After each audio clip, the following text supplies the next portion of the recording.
Welcome to the Bob and Tam Show today. Pating Nation. There you go. I want to welcome all the Pating Nation folks out today, and we want to welcome the rest of you to be here today. So today we have something special that we want to do. You know, last week we did that video on Don, that over there in Lakeland, shows you all of his bikes, and everybody seems to really like to know a little bit about that history. So what do we got today? We got something really special today. Who are we going to talk to? Rod. Who's Rod? Rod is the owner of the Buffalo Chip. You know, he's had that for over 40 years now. So today we're going to sit down with him, and it's a little long video. We're going to go ahead and put it out here all in one day. You know, Tam interviewed him, and we asked him questions, and you know, you want to know a little bit more about the man that owns that business? Why he bought it? Why he did it? Stay tuned, and let's go see why he did it. So don't forget to subscribe. Think about Patreon. Give us a big thumbs up, and let's go talk to Rod.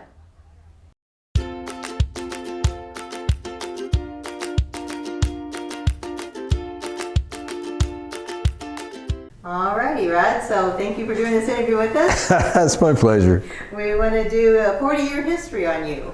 So in 25 words or less, 40 years, that's right. Well, you can elaborate a little bit. So we'll start from the beginning. So were you born and raised around here in South Dakota? I was born in South Dakota. I was born in the central part of the state, probably about 300 miles east of here.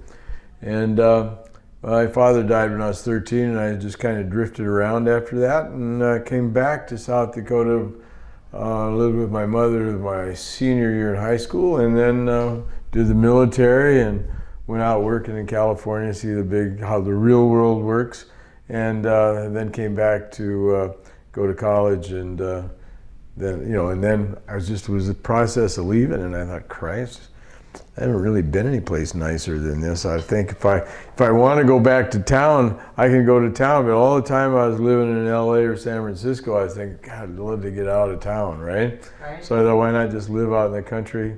You know, I grew up with Andy Burnett and all of the Western TV things. TV was brand new at the time, right? It was a long time ago, and so it was. That kind of stuff. So this is the right kind of country for me. It's wide open cowboy country. So did you have any dreams or aspirations while you were growing up? Did you ever see this in your future, the Buffalo Chip? You know, it's just kind of like your typical kid, I think. You know, as I think about my childhood, I started off doing magic shows in the neighborhood and charging people $0.25, which was a lot of money in those days, right? I'd borrow people's front porches and do a little magic show or that kind of stuff. And then I'd form a chemistry club, and we'd go out and learn how to make gunpowder and see if we could blow something up.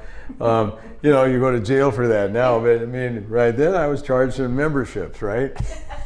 And so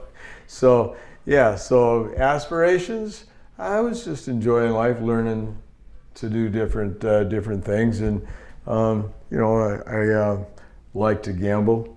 I like to know how to gamble, so I spent a lot of time coin collecting, because just like it was money, we didn't have much, so I could do pennies and nickels, and and then just practicing with the cards and the dice from an early age. I got fascinated with numbers, and when I learned it was all a decimal, and all you had to do was move the decimal over, then I started thinking, God, if I could just move the decimal over one, that's meaningful, right? One more, and that'd be good. So yeah, that was my aspiration. I just having a real good time, and the political events in a person's lifetime, if you live long enough, have to play in your it affects your psyche, no question. And Vietnam surely had some impact on that, just like World War II did for my father, right? So that's kind of it. So no, I've just been drifting along ever since, right? Just trying to have a good time. So you said you did go to college. So what did you go to college for, and where? Well, I went to Vermilion University of South Dakota. I picked up. I'm kind of an anomaly, because while I was, bouncing around with relatives and stuff, I always stayed in school. So I finished high school, and that was what my mother always said. You got to get an education, no matter what you do. They can't take that away from you. You got to get an education, right? I mean, so my parents were sharecroppers, and then we moved to town, and my dad got a job pumping gas at a gas station until he passed away and I was 13. And my mother worked at a grocery store for 65 cents an hour. Okay, it was a long time ago, and I think the most she ever made in her lifetime was $1.50 an hour, and was still working in grocery stores.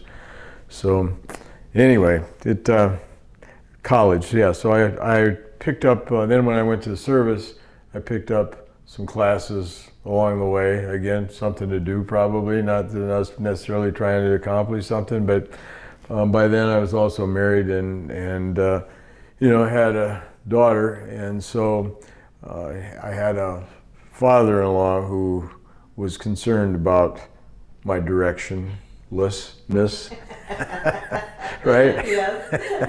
And so he told me, if you can't figure out what you want to do, then why don't you go into accounting, because at least you're working with people who are doing something and you can find opportunities, right? And so when I got into service, I kind of got shuffled over to doing computer stuff and accounting. And then when I got out, I got a job working for Norton Simon, a billionaire in Fullerton. And so went there and did some accounting, and then from there went and worked for Diamond Shamrock Chemical Corporation in the Bay Area, and did the cost accounting for 3 of their plants. And so accounting was easy. So then when I decided I was going to go to law school, which is why I decided to go to college, I thought I should probably stick with business, because I already knew I knew about the decimal, right? And so It was still fascinating you, huh? that's what accounting was. You got to keep track of the decimal. And so, yeah, so I did my business administration degree, and or maybe it's a BS instead of a BA, I don't know, but BS kind of fits now that I think about it. So, and then I did law school at the University of South Dakota, and was headed back to the Bay Area, and you drift by here with the Black Hills and all this cowboy country out here. It's just right out of the movies and the TV shows and all this stuff. And by then it fit. Now, by then I was kind of almost elderly and had 2 kids, and so it just seemed like, well, let's just stop here for a while, enjoy this place, and then I'll go back to the city, right? And just never left. So you start hanging around, finding out what kind of things you can do, and so turns out one of the things you can do is start a motorcycle rally. There you go. Right? So you said you were in the military. What service were you in? And thank Air you for your Force. service. Oh, you're welcome. Thank you. The Air Force. So, and I did accounting in the Air Force. That was the deal. So, figuring out how to make the computers do it for me, doing punch cards and punch tape, and had an NCR computer we babied that was about the size of this room. Isn't it amazing that now everything's right here in the palm of your hand? And more, yeah, and far more. Alrighty, so that's part 1 in the beginning. Now, so who and what inspired you? Oh, geez, there's inspiration everywhere. I mean, you just look around and you see people that are actually doing things, and there's something to learn from everybody. And so, yeah, did I have one person back then that inspired me? I really can't say that I did. It was kind of like TV personalities, right? The characters, right? I mean, I can tell you all about Brett Maverick and, Wyatt Earp, right? And Bat Masterson. I got those guys wired, right? And so, but, and Buffalo Bill Cody, which kind of relates back to right here again. But, yeah, I didn't have one thing that inspired me to go do this or go do that. This was just, I had to kind of work my way through high school. And so I did that by, playing poker and shooting pool, and ended up running a bar, a liquor store, and a little cafe while I was going to school. And and since I wasn't old enough to be legally doing that for, making any money myself, we'd have little keg parties on Saturday night, right? And that was my forte, was putting the, keg parties, right? And so this just kind of is a natural outgrowth for that. So that wasn't any inspiration. Anybody, say, oh yeah, you ought to do this. No, everybody's telling you, you dummy, you just shouldn't be doing that, right? Right.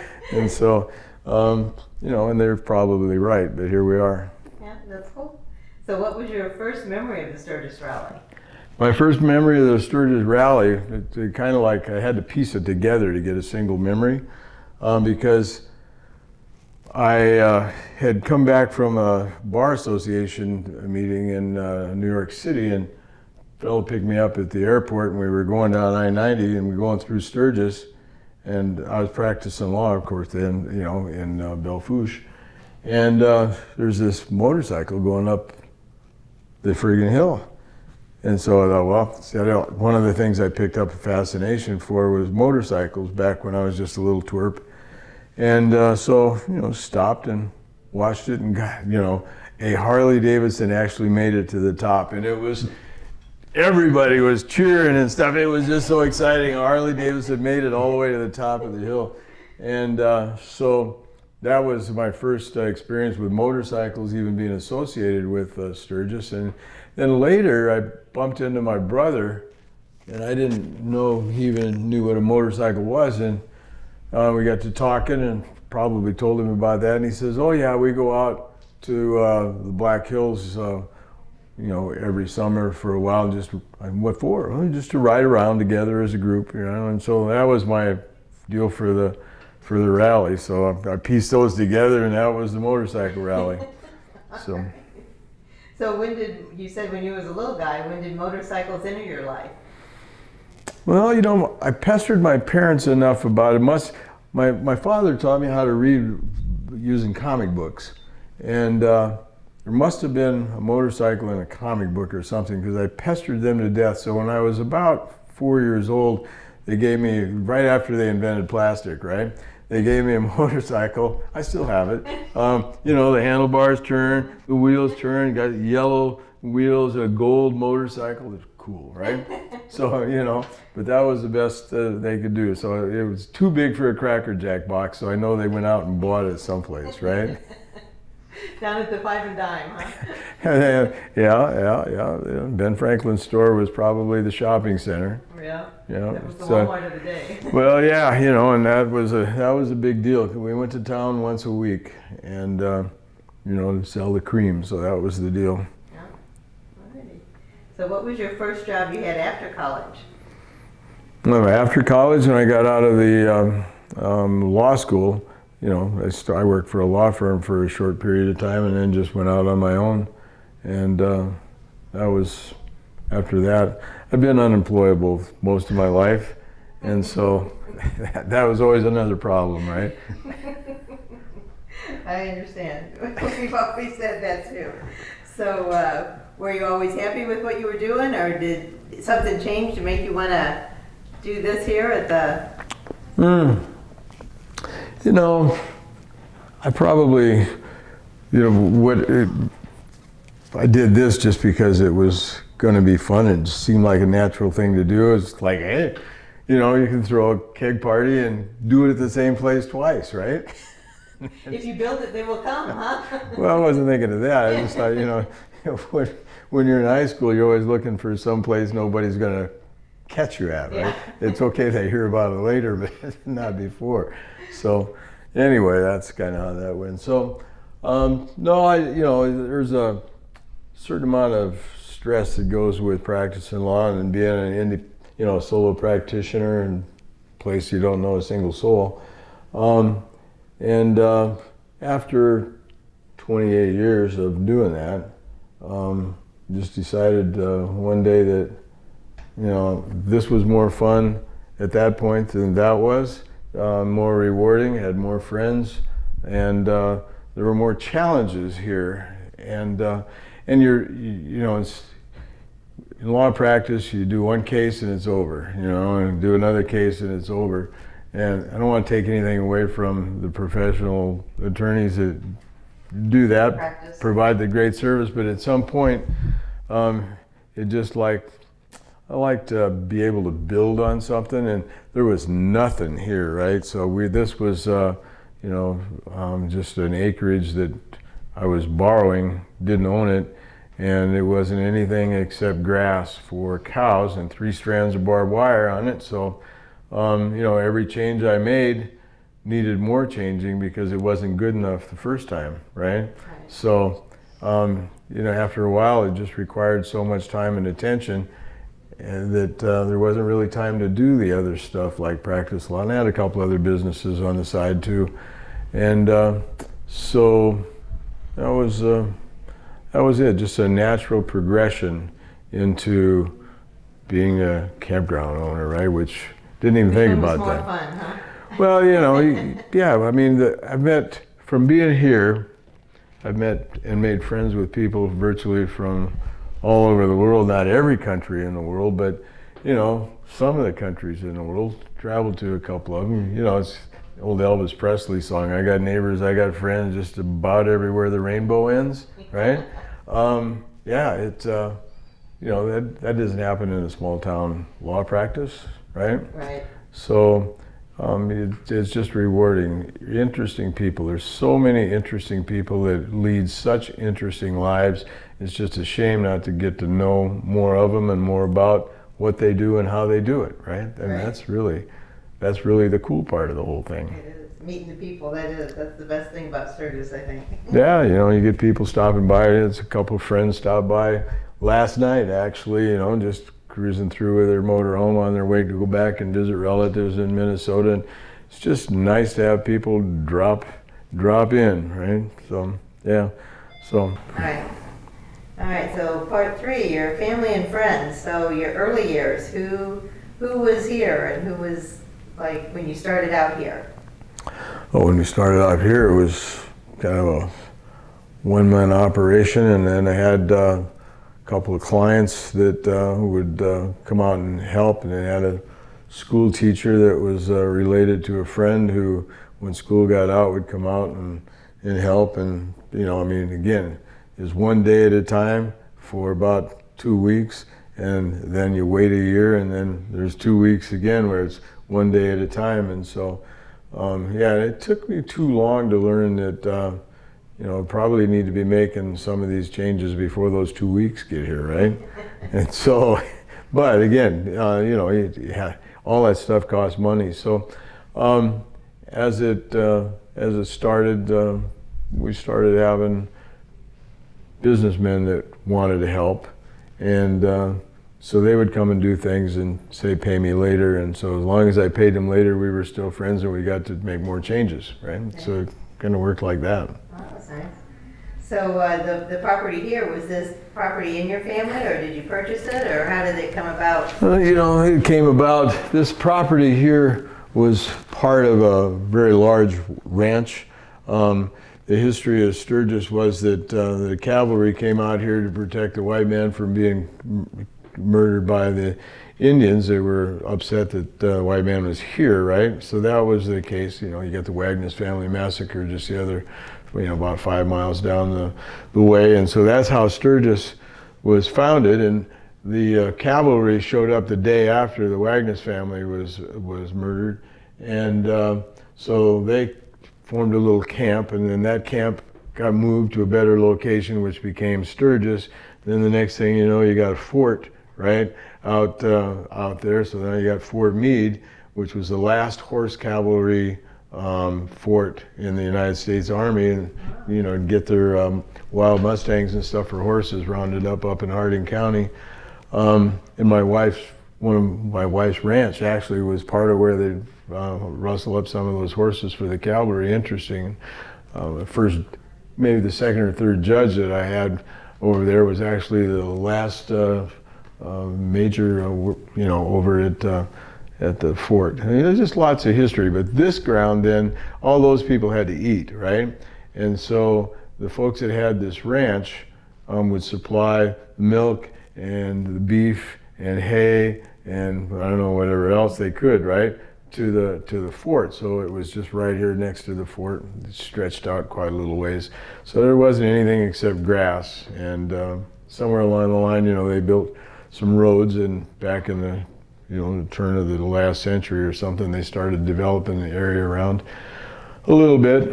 And so when I got here, no, probably the grandmother, or maybe, no, the granddaughter or great-granddaughter of the folks that had homesteaded this and put this ranch together, still owned part of it and owned this part.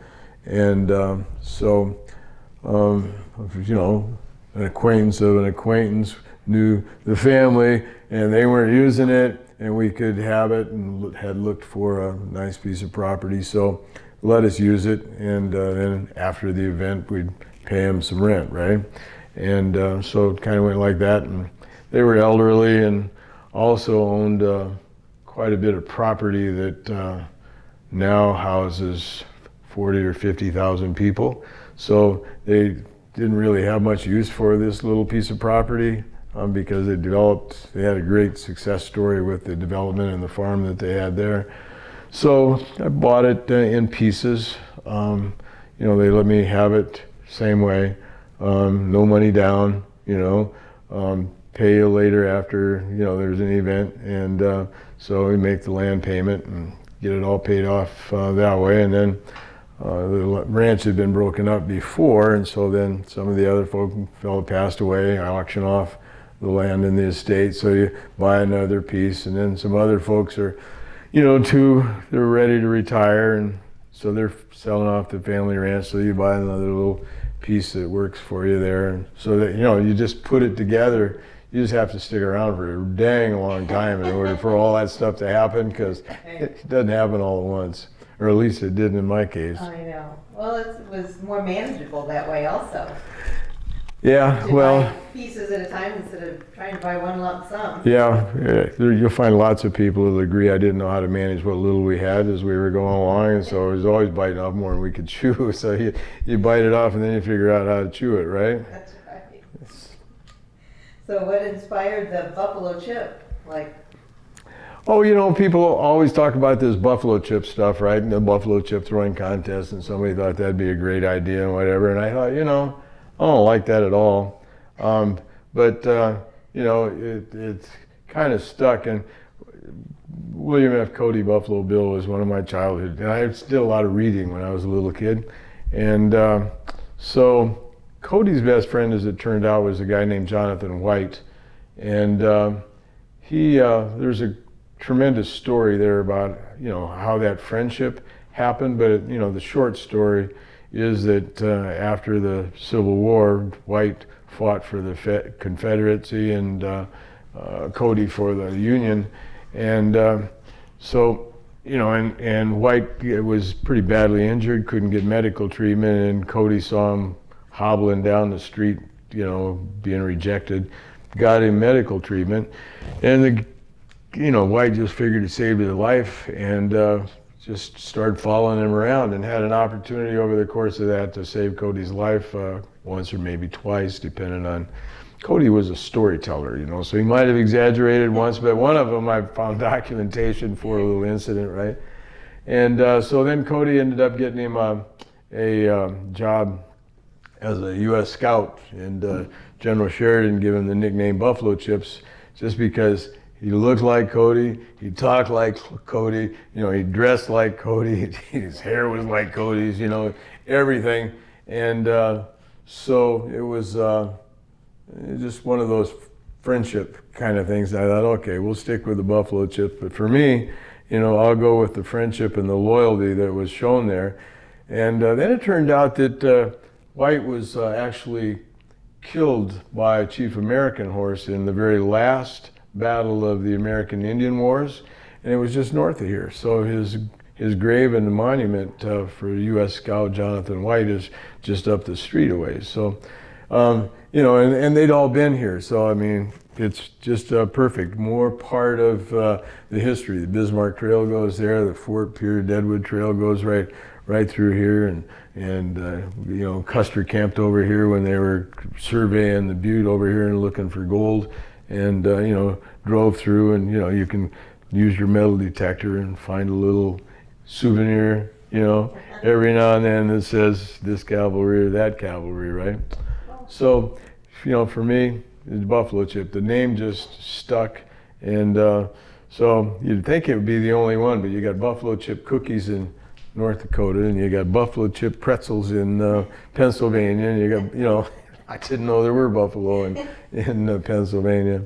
So apparently there were no bison anywhere, but we had buffalo everywhere. Yeah. Oh, so this is a family operation. I know your wife and your son and your daughter work here. So it's a family operation, huh? It turns out that way. It didn't start off exactly that way, but I was you're kind of if there is a typically unsuccessful parent, I was a model, right? And so I had visitation, and so when the kids would be here for summer visitation, what do you do with them? You put them to work, right? So, and so poor kids never had a chance. So it kind of went like that, and just gradually, everybody matured.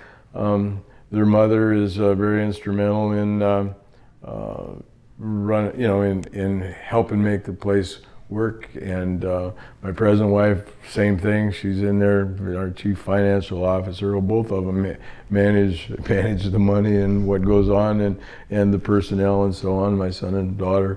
Son does marketing and food and beverage stuff, and my daughter does the vending, and so a little PR. So yeah, it works out. It's nice to have a family, somebody that you know. Right, trust. You don't always agree. You yell at each other, but you know that they'll be back tomorrow, so you can yell at them again, right?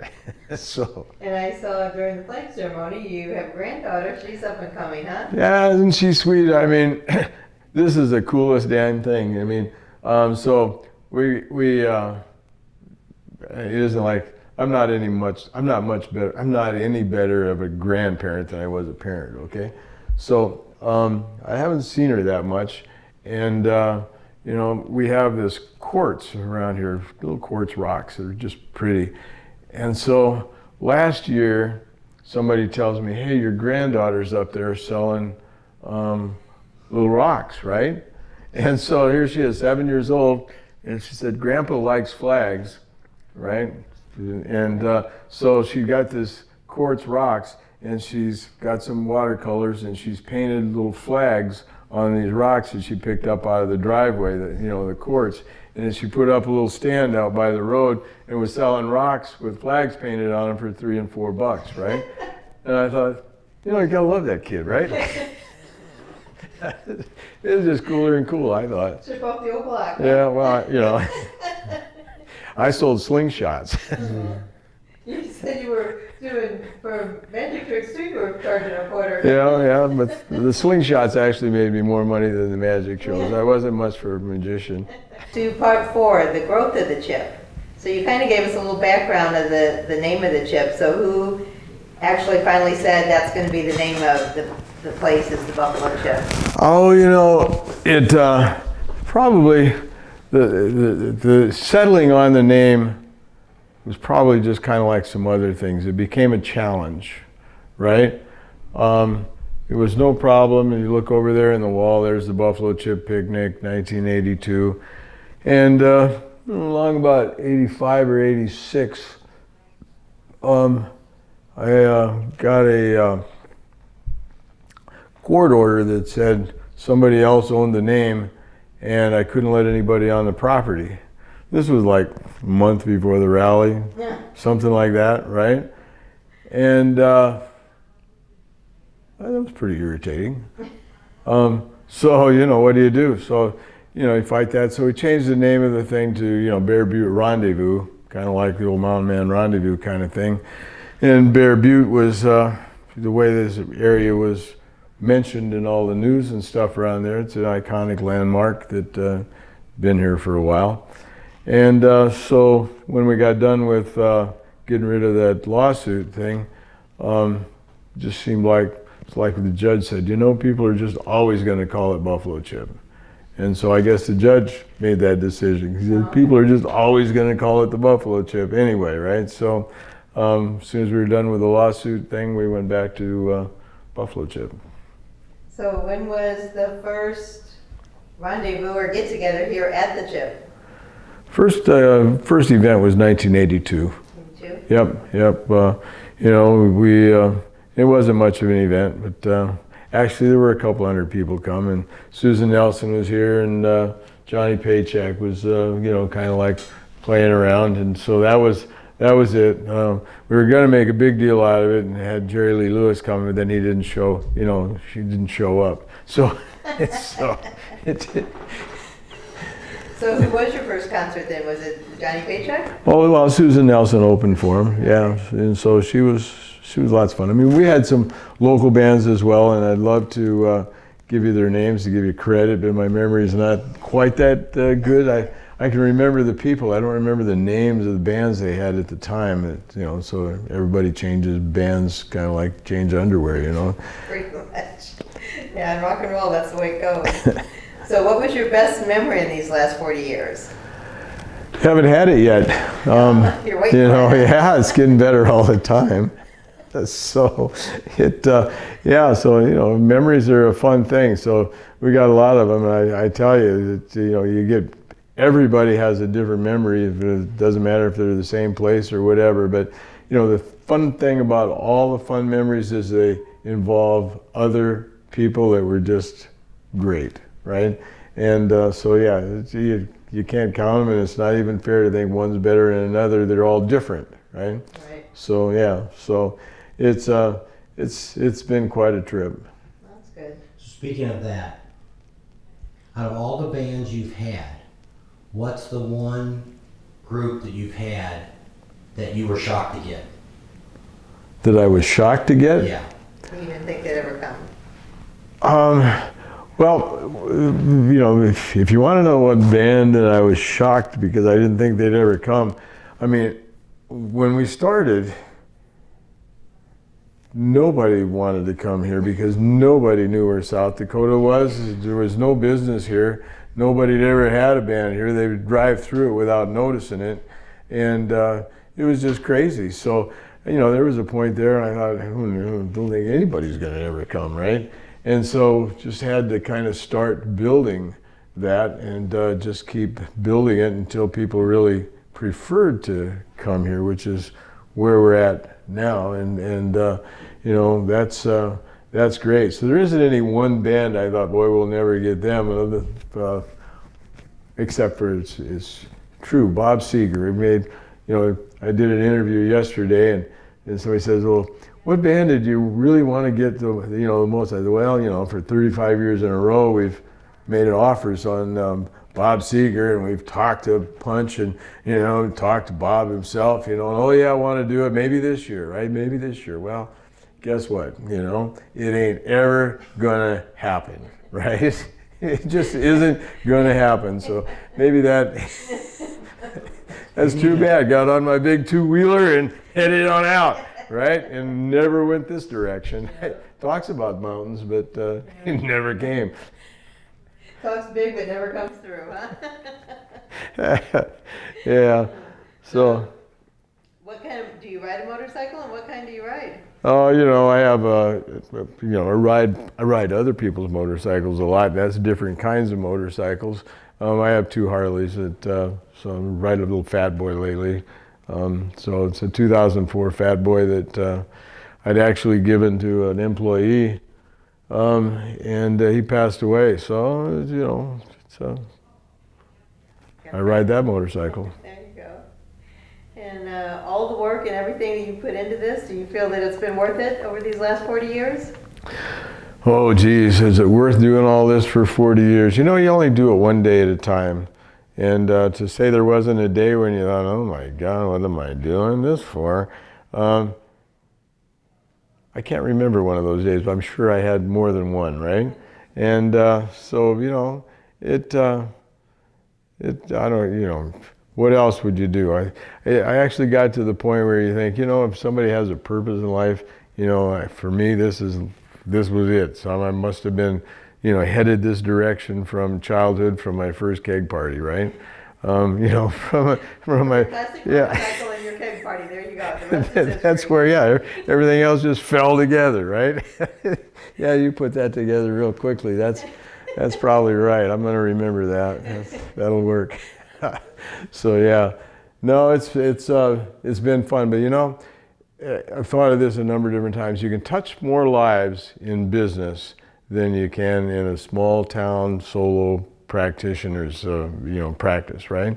And you know, the number of lives that have been touched here, not just by me or, you know, probably not at all by me, but just by being here with these other people and just feeling the spirit and the sense of freedom that a person has out here, that has really touched a lot of lives. And I mean, I can see that when people come and say, hey, our best friend asked us to bring his ashes here and spread them here, right? Or my best friend, you know, wanted to come here so badly and he died before he got here. He wanted his ashes, you know, spread here because all his friends had been here and he'd heard, you know, so much about it. And, you know, we have that happen, you know, it happened again just the other day. So, yeah, and then all the vets, I mean, we put up an 80% replica of the Vietnam Wall out here, and we've done that now for many years, and we got 800 American flags flying out there, and when we get it back from being repaired, we'll put our 50 by 80 foot flag up on the flag poles that we have out there.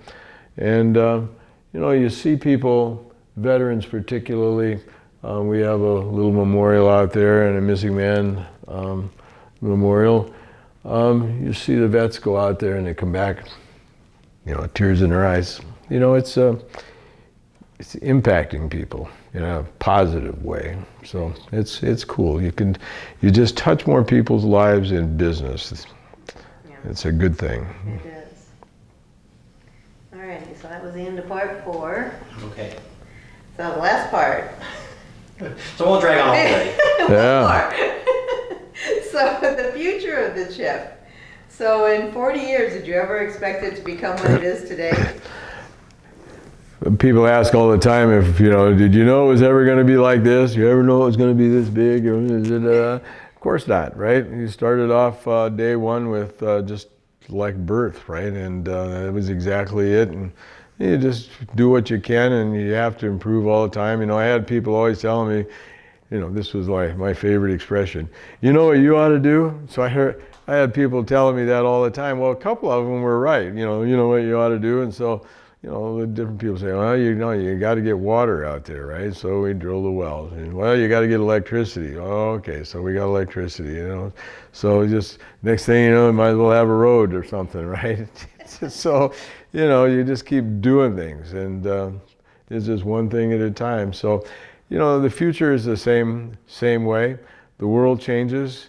All this technology. I mean, a few years ago we were the most high-tech place on the planet. I think we had a little Wi-Fi, you know, deal every 300 feet in the whole campground, and it was amazing. But you know, the next year technology made that obsolete, so that company just wasted a couple $1 million, right? And so because they were planning on charging people for it. And so anyway, where it goes in the future is going to be what is needed to make people more comfortable so they can continue to come here and have a good time and make new friends and come back a couple of years later, maybe next year, but every 5 years maybe anyway, right? And renew those friendships. Just touch base with people, just like the people that stopped by last night, right? You know, really, you build friendships here is what you do. Yeah. So was this what you were expecting? Did you think? Oh, I had no idea what to expect on this thing. I was having a beer party day. Just a big cake party, just kept growing, huh? You know, yeah, the high point of that was we got a big bonfire, right? You know, people standing around the bonfire telling baloney stories and, you know, drinking beer. And so that was kind of, that was as far ahead as I was looking. What is some of the improvements you want to do in the future? You know, in the future, there's all kinds of improvements you'd make, but hopefully I'll change those because I think the need will do. I mean, we got 600 acres here. We're gonna need more land to expand on to do quite well. But you know, and truthfully, you as soon as I tell people what I got going on, somebody might beat me to it because they have the money to do it. And I don't have the money to do it, so that's why it took us 40 years to get this long, right? And so with all due respect, what I'd say is we're going to continue to change. We're going to continue to grow as we can. And it's going to be based on the input that we get from and feel about the folks that come here. And so there's room for improving everything that we do, and every day it can be done better and more infrastructure.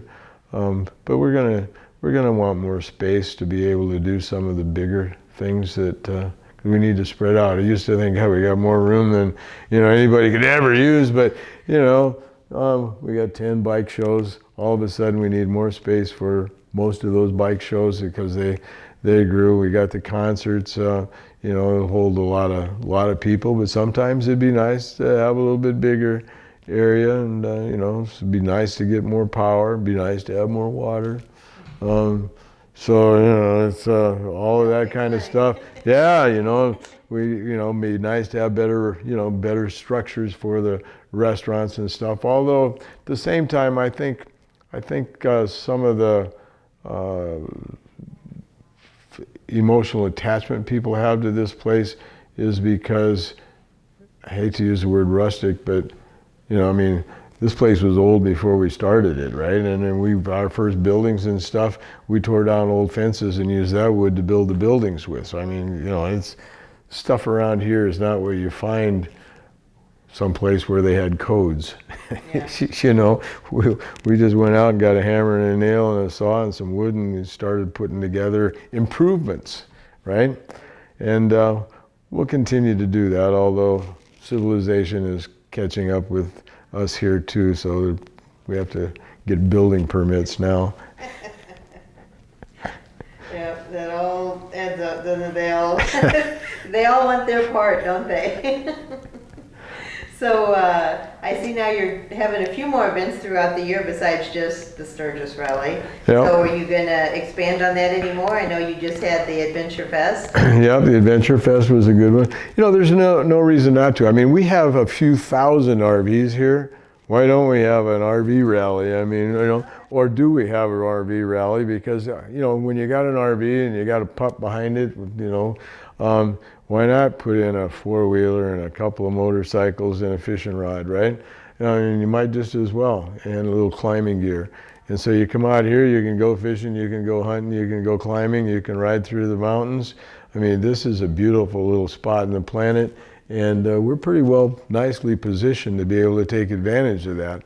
And we have friends out here that have ranches of, tens of thousands of acres where, that's one of my biggest thrills. I used to live on a ranch and they had a few thousand acres. There was one pasture, 11,000 acres. And I could go out there on my Suzuki 400 and, ride right alongside a herd of antelope. And the herd isn't the right word for, neither is antelope, they're pronghorn, but, that's buffalo bison kind of thing, right? And so, where else do you get to go? Can you be where you can just do that kind of stuff? And maybe there are some other places, but this is one of them. Is pretty dang nice, and I'm here and I love it. Yeah, that's why we keep coming back. This is God's country to us. We just love it up here. It's beautiful and it's open and free, and we love it. So the very last question: what do you want the legacy of the chip to be? Does legacy mean you have to die first? Yeah. All right, never mind. I'm living forever. You're gonna die, huh? Well, we've talked to a few people and we've kind of said that. Well, what happens when Rod's gone? They said Rod's not ever going to die. Yeah. Well, Too ornery. There's just no sense in making those kind of plans, right? So yeah, I can deny mortality as long as I can, right? That's right. Every day I'm alive, I'm denying mortality. So, people should take care of themselves, live well, eat well, exercise, do all those things that we don't really do necessarily. Drink good whiskey. All that stuff you're supposed to do. And so legacy. The legacy for any business is the people that they leave behind, how they feel about things and what goes on. So, you know, it's a memory. So I just got this book here just a few minutes. In fact, you guys were setting up, and I'd seen this book in the governor's office last week. We were down having a little chit chat about doing some things to further, you know, the motorcycling industry and some charitable causes. And I looked on her desk, and there was this book about Teddy Roosevelt. Well, I mean, you know, I tell everybody Teddy Roosevelt ran across and met Seth Bullock over there on property that if I don't own that property, I got friends that own it. So somewhere around there, you know, they bumped into each other, you know, because Bullock was asking Roosevelt what he was doing riding across his ranch, right? And so anyway, you know, just the legacy, it comes with the people. There's history here that most people aren't ever going to bother to know. And how important is it? I don't know. Who does, right? And so, you know, you change the world in little ways, one bite at a time. And so, you know, we're trying to do our part. And just the fact that people appreciate us being here and doing, you know, what we do, you know, notwithstanding some people that just have the 3 C's. They complain, they criticize, and they condemn, right? And so, okay, that happens. But, you know, all those people that have good, fond memories about that, that's the legacy of this whole thing. It's just like the people's lives that we've touched by having those 800 flags out there. I mean, we have buses full of tourists coming out here and enjoying the flag, you know. I mean, we want to foster a sense of American freedom, and we see that freedom changing and diminishing. I don't think there's any way to deny that. And, you know, I think it's okay to object to that kind of change. And so, you know, we're here to represent freedom. Like to have that be the legacy, you know, if there is one. But I ain't dying, so never mind. Yeah. I think that just the friendships people make out here and the good times that they have, I think that's your biggest legacy you're going to have, that it's a good place to come and have friends meet up and have a good time. And people from all over the world. So it, you know, it's that kind of exchange. You know, the people from Germany, the people from Australia, the people from Russia that come over here. You know, had a few people from Mongolia. You know, I wasn't going to meet any Mongolians probably in my law practice.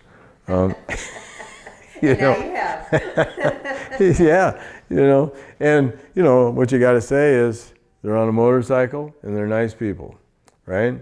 And they're coming here to make friends and see what the heck's going on. So that's a common thread. You know, it's humanity. It is. Yeah. So that's it. Yeah. It's really nice sitting down with Rod. You know, really nice guy. Gave us a lot of good information. You know, none of the questions were pre-scripted with him. So, you know, he kind of just shot from the hip there. Told us exactly what he thought. And, you know, maybe you know a little bit more about the Buffalo Chip. You know, it's a great place. They still got campground available spots for the 2022 rally. So if you want to check that out, go down there to thebuffalochip.com and or give them a call out there and talk to the ladies there at the counter, and they'll set you all up, get you your passes and all kinds of great stuff. So at that, we're going to leave you right here. So thanks for coming along today. Hope you enjoyed the video of Rod. Subscribe to our channel if you haven't already. Share us with your family and friends. Think about Patreon. Give us a big thumbs up. Ring that bell for notifications. And we'll see you on the next video. See you in a day or so.